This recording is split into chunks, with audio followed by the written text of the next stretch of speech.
katonda wange Nero na Mayinja yaliyo mu studio tuyamba nnyo simbule mbala nze neesiga katonda wange njirimbula essaala zokka ne bw'onvumwa nze sikuddamu muli bayimbi balina nze neesiga katonda wange njirimbula essaala zokka ne bw'onvumwa nze sikuddamu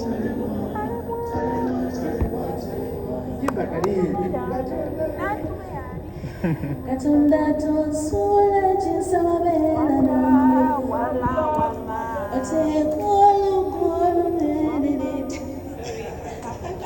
Give it up for Maureen at what's up, ladies and gentlemen. Agambe mwenna muli bayimbi muyimbe JP ne andika oyimba kiyango JP. Tukirako JP, our sponsor from MTN. Thank you very much. Thank you for what you have done and for sponsoring and loving gospel. Can we clap for MTN Uncle JP? And Uncle JP, because we don't have a jump you. Yeah, I will jump you. The next one is going to be for sponsors, and then we'll continue from there. So, Uncle JP, I'll jump you. Unless you have a song, you're a little money.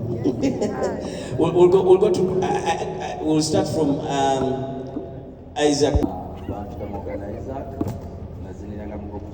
Shadows Angels nalokuka 2003 12 mu mwezi ogwokusatu nga 3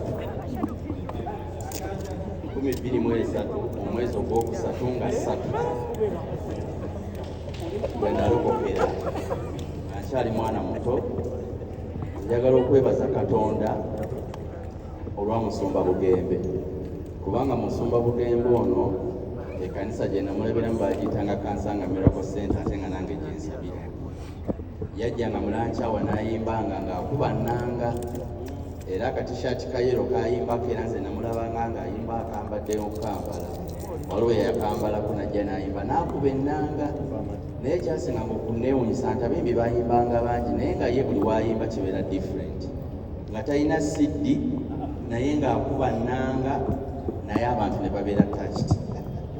Kati nali sinatandika kuyimba ebiseera ebyo. Nali just nga ndi dansa ku dansa, yalokoka nga nali dansa nentandikira okuzina mu church. Njagala okwebaza Katonda nti ebiro biyise Mukama n'ampa ekisa ne bannonda okubeera chairman w'abayimbi b'e Kampala ne Wakiso Federation.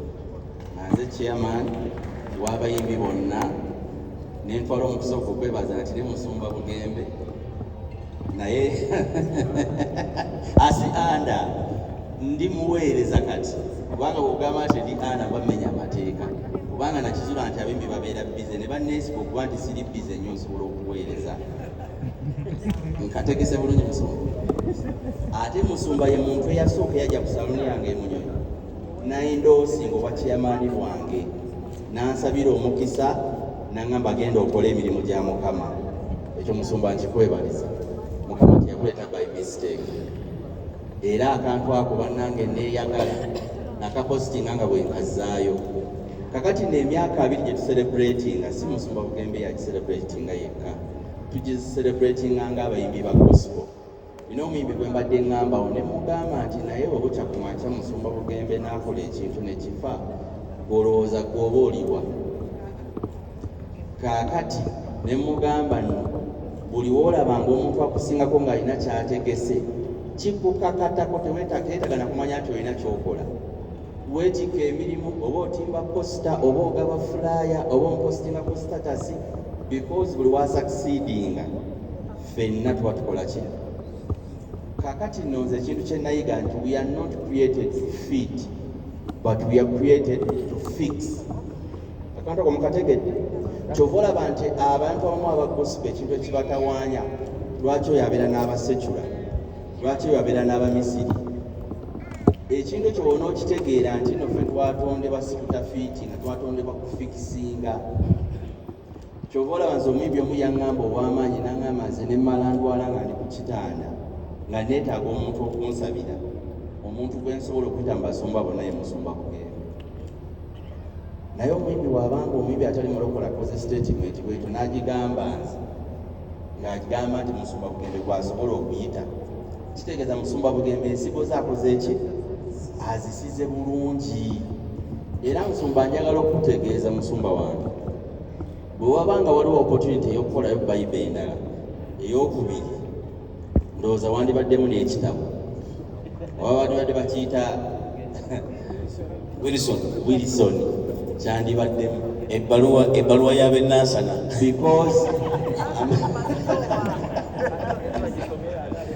because amazima gali nti bagulira amazima gali nti nze nange okundaba okubeera kikuwamaayi okubeera nti nze chairman w'abayibi b'e Kampala Federation ne banesigana ekifo ekyo. Oyinza obutakitegeera naye Omusumba nga Musumba Bugembe waavaayo n'abeera emabega wange, ago ge maanyi agatuyamba buli omu okuba nti atuukirizibwa. Tulabye abayimbi bangi nga bazze behind him ne bafuuka b'amaanyi. Tulinayo wano abayimbi bangi, tulinayo ba Titus, tulinayo abayimbi bangi, ba Levikson bajje, ba Kopi Blay, Fireman. So twebaza Katonda olwa Musumba Bugembe. Era nze nabadde njagala Musumba Bugembe nga tuli eyo naye kanka mugambe wano. Naye ate kinewuliza nga sinamugamba ate ne bakirangira nti n'entego zaaweddeyo. Kuba kinanena okugamba nti sure bugenda kutuuka essantu natukanira n'okusobola okuyimba nga bati balina bwe batuula. Abantu bajja kugula n'ezitiketi. Ekyakitegedde yakubye mu ngalo yekka. Bajja kugula n'ezitiketi baga bali tulina tutula tujja zisasula. Tubeere wabweru naye nga tuzisasula. So okulayo ne overnight balire bakusaamuka ne tuddamu tuli kuserena. Kubanga ffe ba peesi ffe tuseetinga peesi. Otunira abayimbi bonna abasinga they come from church. Kama yeebazibwa abooluganda, nze nsisinkana Musumba Bugembe ng'akyali muto nnyo era tekivangamu nti nga muto nnyo era tekivangamu nti is my little brother. Ng'ali muto gwenze Ego wali omuto Musumba kisiye tereza oluganda. Yali namusisinkananga muto nnyo kati nze tekivangamu nti is my little brother. He's my pastor and my little brother. Kati oluyimba lwesoma nkabeeramu nga ngenda okusoma musanyu n'ennaku nga kekampoolaba n'okucakala nga yerugwensuulamu banange ne mwagala nga mbeera mwagala. Kati nalina ekyana kya sisita wange nga kijja okukyala eka banaye nakyo nekimwagala nnyo kirenzi kati nga kisiraamu. Taata waakyo n'akigoba ewaffe n'akigamba toddayo nga kigamba nze njagala nnyo Pastor Bugembe ne bwe ndifa ajja sigala nga mulowooza. Kati nga gye kigamba abeeka ne bakigamba tekiddayo kino ekyana kati bakigenda kulokokera ewaabwe bambi ne batakiza waffe lwa Pastor Bugembe. Kaakati ekyana ekyo bali bakiyita Ibula. Kati nenzaala abaana bange banange Pastor njagalidde abaana bange, Pastor ayagala abaana bange. Munsonyiweze nkaaba nnyo tukikola eko proposal twakulaba tukikola Pastor ayagala abaana bange baagala Musumba. Kize Musumba nsobola okukubira essimu nalwawo okunkwata naye abaana ayagala bawulize ki kye bagamba. Kati nempulira ebbanja ku mutima gwange ne ŋŋamba bw'alizaala abaana nange ngenda kwagala abaana be.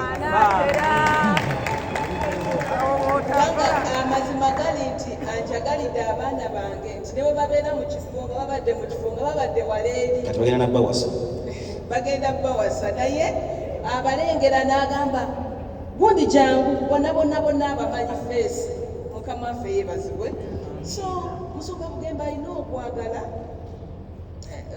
okutali nnyo mu bantu. Naye nze yayatuza Gloria baby Gloria obulokozi yali abeera wa maama we nga nesi mulokozi zamuleetera okukkiriza Kristo Yesu. Musumba azikiriza ekigambo ekyo. Twabeeranga ne Gloria nga tumanyi ekyana kyaffe kirokole naye nga munange kati Pasabugebe tujja awantu awo Pasabugebe n'atandika okubuulira enjiri n'abuulira enjiri n'ayita abalokoka nagenda okulaba nga kivuddeyo nekigambo gyo toli mulokoleze tujo siri mulokole n'akyatuza obulokole era kyo kigamba Musumba Bugembe ye musumba waakyo because yakibulira enjiri nekirokoka nekitegeera obulokozi naye omukozi namula atuukeko wano agenda kujja taata so Musumba Bugembe mwagala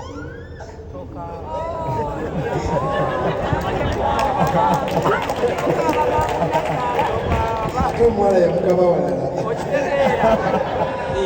yazaalibwa olaba Musumba